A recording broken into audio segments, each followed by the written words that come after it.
Ayan, so good evening, dear teachers, and welcome back to our YouTube channel.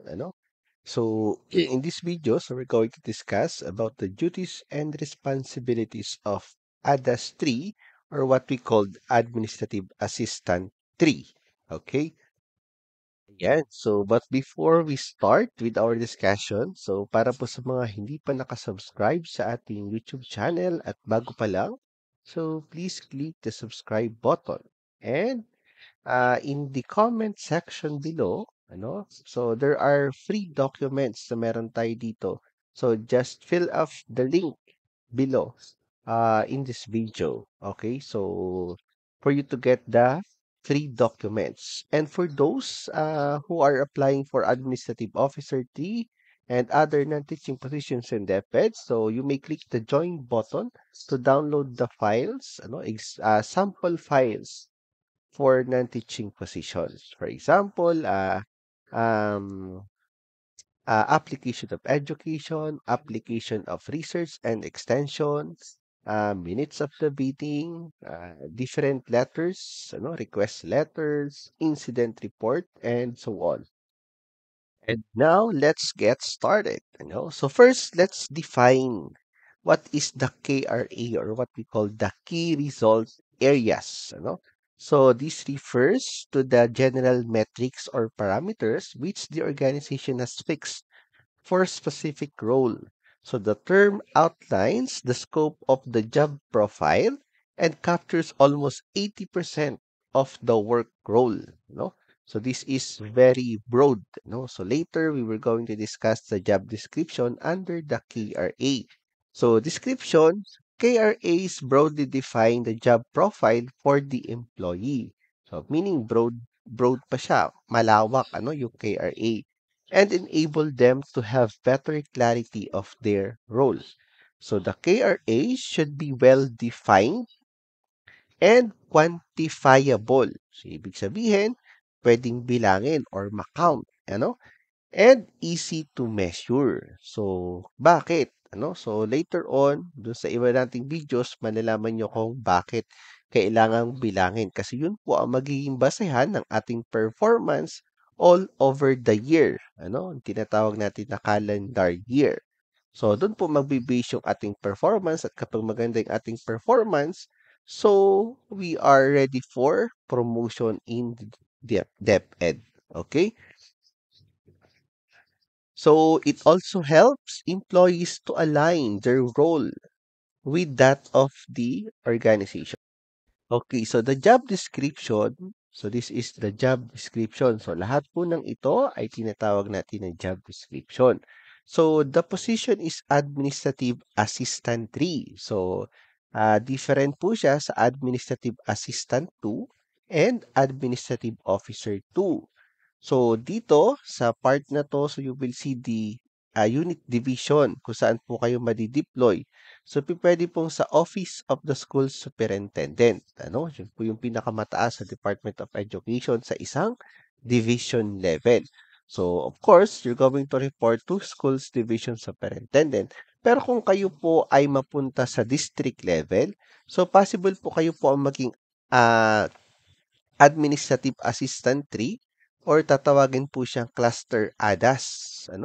So, ito po ang job summary. So, to provide prompt, and quality support service to the SDS implementing administrative system.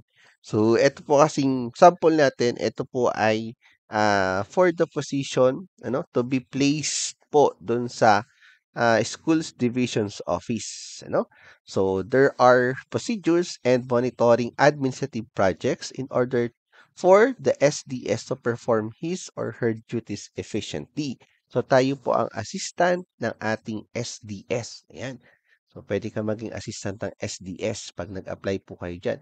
At ang salary po nito ay salary grade 9. So ang salary grade po 9 po natin ngayon is almost 19,000. And then, ayan. So, para po kayo ay paano po ba ma-qualify? So, unang-una, ang tinitingnan po na qualification standards. So, dapat po sa education, kayo po ay nakakompleto ng at least 2 years college degree. Sa experience, at least meron po kayong 1 year na relevant experience sa pagiging clerk or assistant. Ang eligibility po natin, yung Career Service Professional Eligibility, ito po ay, pag sinabing first level, ito po ay sub-professional.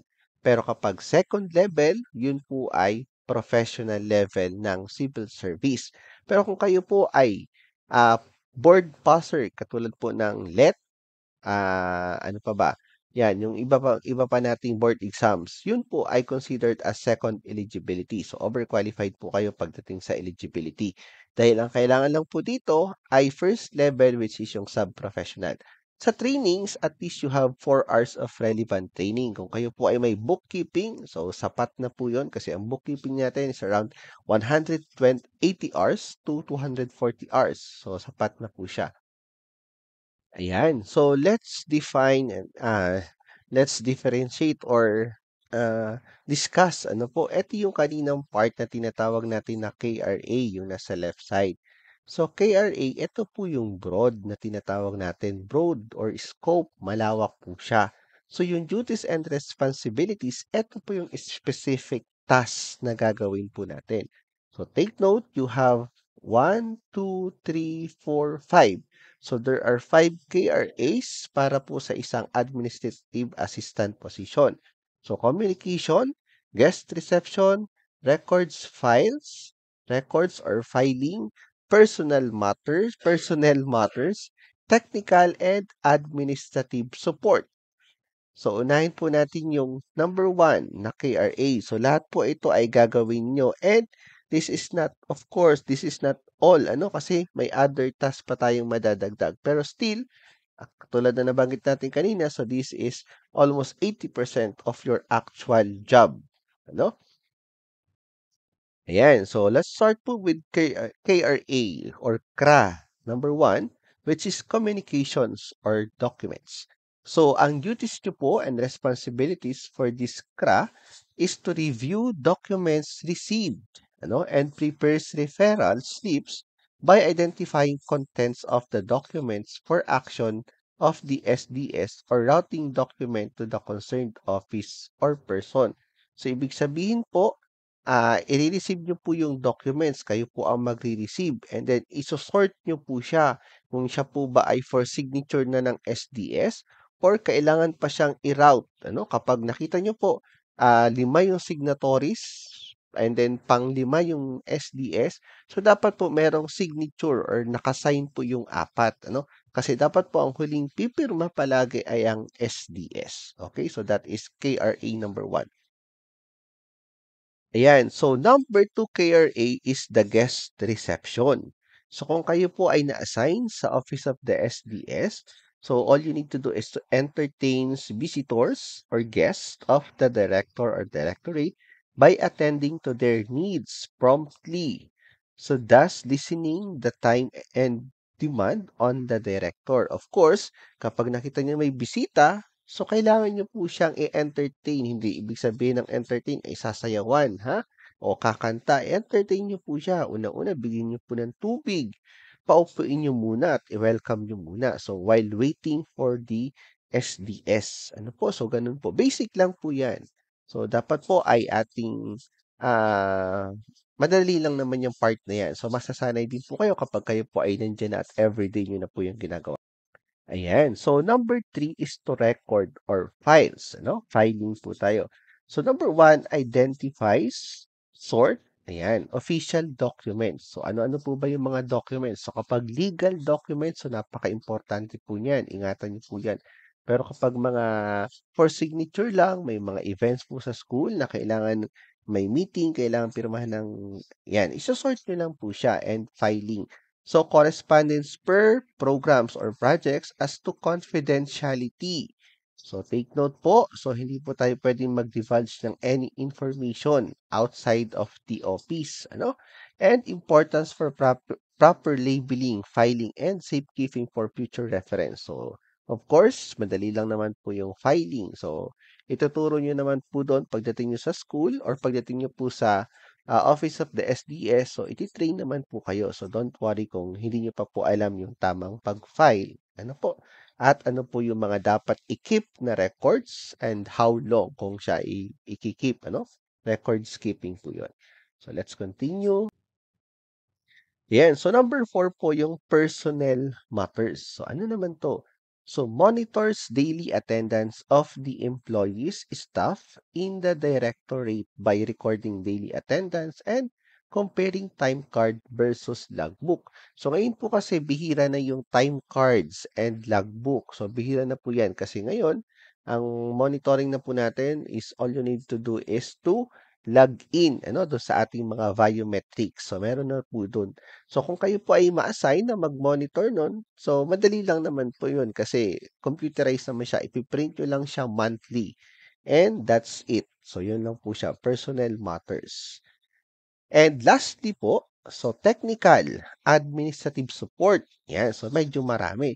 So number 1, prepares minutes of the meeting, agenda, attended and conducted by the Office of the SDS by recording and transcribing the encoded agreements made and disseminate it into the to the attendees for future reference and follow-through agreement. So, ibig sabihin po niyan, so for the meantime, kasi normally napaka-importante ng meeting ng ating SDS. So, kung kayo po ay na-assign mag-minute, so pwede po kayong mag-take notes. Every time na may kausap po ang ating SDS, i-take notes nyo po siya. Or kung medyo mahaba yung meeting, gumamit po kayo ng recorder, ano, yung voice recorder. So, murang-mura lang po siya kung kayo po ay maa-assign diyan. So, gano'n din naman po kung sa school, kung kayo po ang magmi-minutes of the meeting, make sure po na meron kayong palaging hawak na voice recorder para po after po ng meeting at gagawa na po kayo ng minutes, so pakinggan niyo lang po, paulit-ulit lang po yung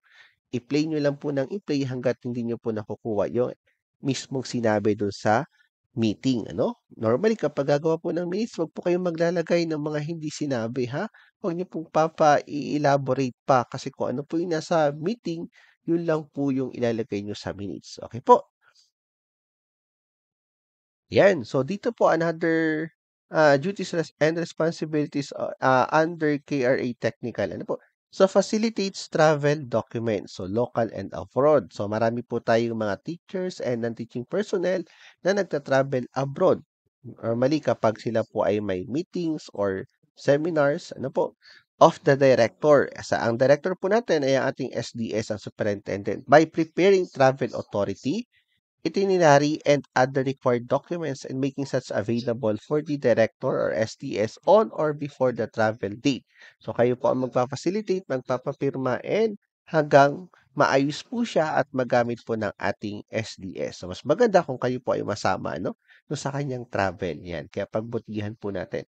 So next po, na duties and responsibilities, facilitate supporting documents for cash advances in connection with the conduct of certain activity official travels. Of course, kapag may travels, so meron po yang cash advance, no? Or kung siya po ay magre-reimburse or magre-liquidate, so kakailanganin po yung mga resibo.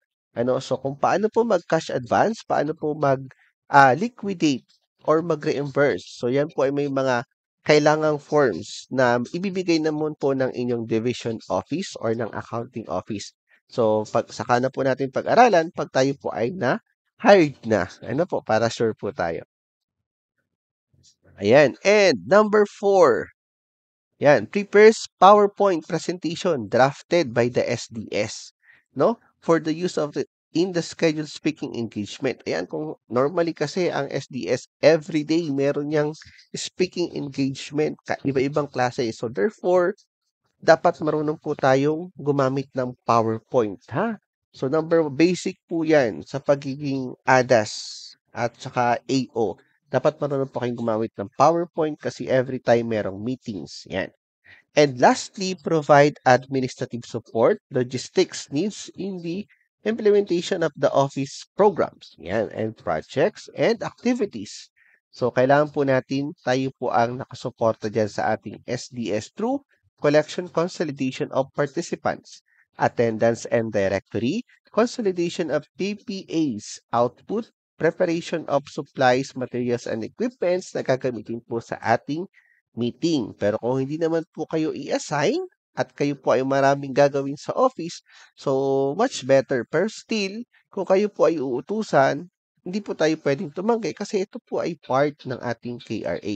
Lahat po ng ating lahat po ng trabaho na ibibigay natin, make sure po ay nasa or included sa ating KRA at sa ating duties and responsibilities. So kapag wala po diyan, pwede po tayong tumanggi, ano? Pero wag naman po lahat ay tatanggihan natin. Pero kung kaya po natin, much better gawin po natin, ano?